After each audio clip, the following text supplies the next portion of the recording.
Hi, I'm Mike Ryan. Turquoise is a very soft stone, and it only has one commercial application, and that is for use in jewelry.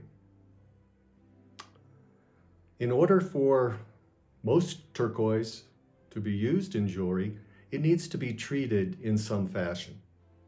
And we've done videos about treatment and explain the different forms of treatment, including stabilization and enhanced turquoise. But we've really never taken a look at a comparison of treated turquoise and natural turquoise. Now, for me personally, comparing treated turquoise to natural turquoise is sort of like comparing Velveeta to a fine camembert. You really can tell the difference. Now, some people don't care. The price difference is really the determining factor for them, and treated turquoise sells for much, much less than natural because the natural is so rare. But for those who develop a real appreciation of turquoise, for the feeling of turquoise, for the energy of turquoise, you really can't compare a natural stone with stone that has been injected with plastic or treated in some other manner.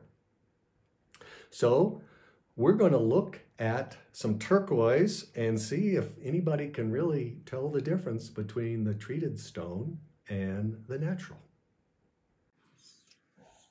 Photographing turquoise is always a challenge. It's hard to get the light just right, and it's always going to look a little bit different when you see it in person than when you see a photograph. And that's certainly the case with this turquoise, but hopefully we'll be able to get some sort of sense. Sometimes telling stabilized turquoise from natural is more of a sense. It's a feeling that you get from the stone. You know, you inject something with plastic and it's going to be different. It's just not going to have the same energy, the same frequency, the same vibration. So here we're looking at a group of number 8 turquoise. Now, number 8 has a long history. You can read about the whole history in Turquoise in America, Part 2, 1910 to 1990. And we know the provenance of this stone because the natural was purchased from San Petania, and it had been in the Petania family for many years and had been purchased by his grandfather and his father. So we are very comfortable in the provenance of this number 8. And the stabilized stone that is included in this grouping was given to me by Fay Ward. And Fay Ward was married to Dowell Ward. Now, Dowell had the number 8 mine after it was sold to a gold mining company by the Edgars.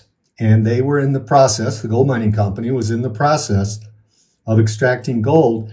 And Dowell had the concession to remove any turquoise that they found as they were clearing away the overburden. Most of what he found at that time was chalk, and lots of that was treated at that time.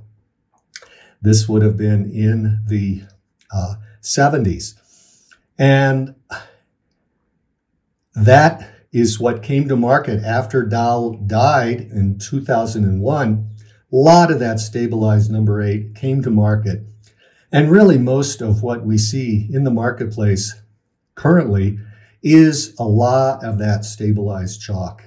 And if you can find natural number 8, it is quite rare and very desirable. So you've had a chance to look at this turquoise now while I've been talking, and maybe you've kind of picked out a little bit the stones you think are natural and which ones you think are stabilized. So here we go. The stabilized stones are these larger caps, this one and this one.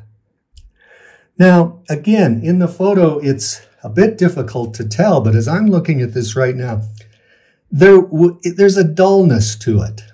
It just doesn't have any, what we call zat. There's no personality. There's no feeling to that. When you look at some of these other stones, look at the variety, the difference. How you have these in this light blue, in this beautiful matrix. Here you have darker, reflecting more of what was the dark web. You have more of these, which are sort of a solid blue. Another one with the light brown matrix that is so discernible as number 8. Very beautiful cab here with a little of the dark web in it. And I hope you see as I'm going through here, there's just a personality, there's a radiance to each of these stones that is really lacking when you come into the stabilized stone, which just seems sort of drab and uninteresting. Well, at least to my mind it is. So I hope you've enjoyed taking a look at some examples of natural turquoise and stabilized turquoise.